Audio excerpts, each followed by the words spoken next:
বাড়িওয়ালাদেরকে বুঝতে হবে যে আমি এখন যে বিদ্যুতের দাম দিচ্ছি এটা করলে আমি অনেক সস্তায় পাই। মানুষ কিন্তু ইমিডিয়েট বেনিফিটটা দেখতে চায়। We have to consider that. আমরা সেটা কনসিডার করব। আপনার আমাদের যে এখন যে প্রাইভেটাইজেশন করছি আমরা, সব প্রাইভেটে চলে গেছে, যে এখন যে লোডশেডিং হচ্ছে, মানে আমার কপালটাই খারাপ আর কি।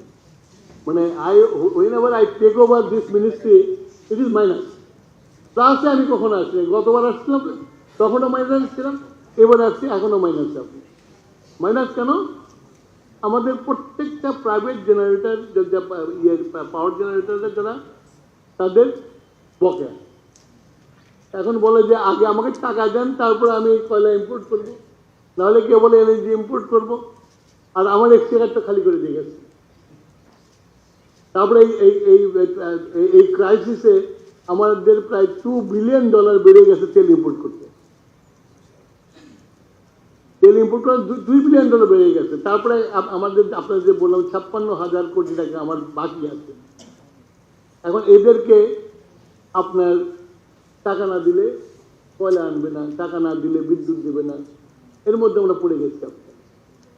তারপরেও আমি আপনাদের আশ্বস্ত করতে চাই, অনেক কষ্ট করে আশা করি যে আগামী সপ্তাহের মধ্যে বিদ্যুতের অবস্থা কিছু ইমপ্রুভ করবে। কিছু কিছু প্রাইভেট পাওয়ার জেনারেটর যারা আছে তারা আপনি পাওয়ার দেওয়া শুরু করবে। তাতে আশা করি যে আমি এখন তো প্রায় 1200 বা 1500 মেগাওয়াট আমাকে লোডশেডিং দিতে হচ্ছে, তখন আমি হয়তো 800-900-র মধ্যে নিয়ে আসতে পারবো। লোডশেডিং থাকবে, বাট মানে আপনার একটু আরাম হবে।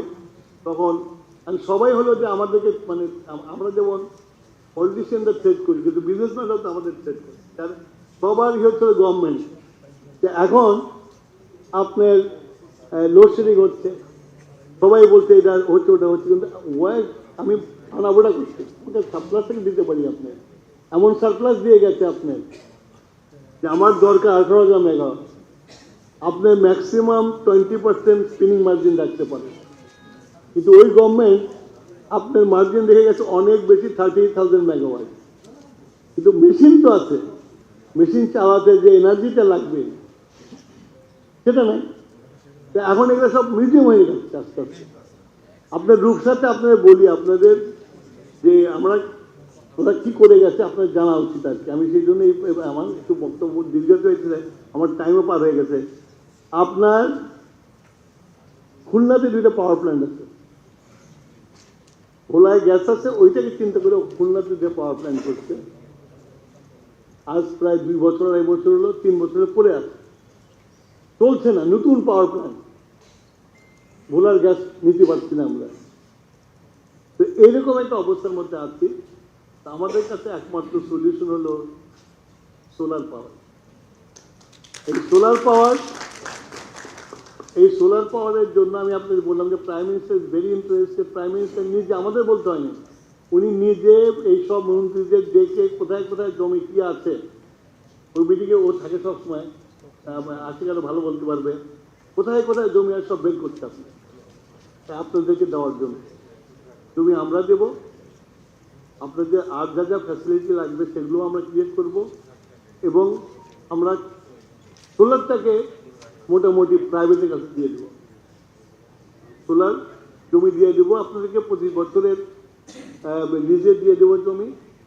আর আপনারা কেউ যদি মনে করেন যে আমি জমি কিনবো, সেটা মানা করবো না, আপনার জমি কিনাও করতে পারেন, কোনো অসুবিধা নেই। আর আপনাদের যেটা বললাম, ওই যে কিছুক্ষণ আগে বলা হলো যে ওই গভর্নমেন্টের সে বন্ধ করে দাঁড়িয়ে রেলওয়ে পাইছে, তাদেরটা বন্ধ করে দেওয়া আছে। আমি অলরেডি আমার মিনিস্ট্রিকে বলছি যে আমাকে দেখাও এগুলো কেন বন্ধ করলো, কিছু জন্য বন্ধ করলো, দিয়ে আমাকে দেখাও।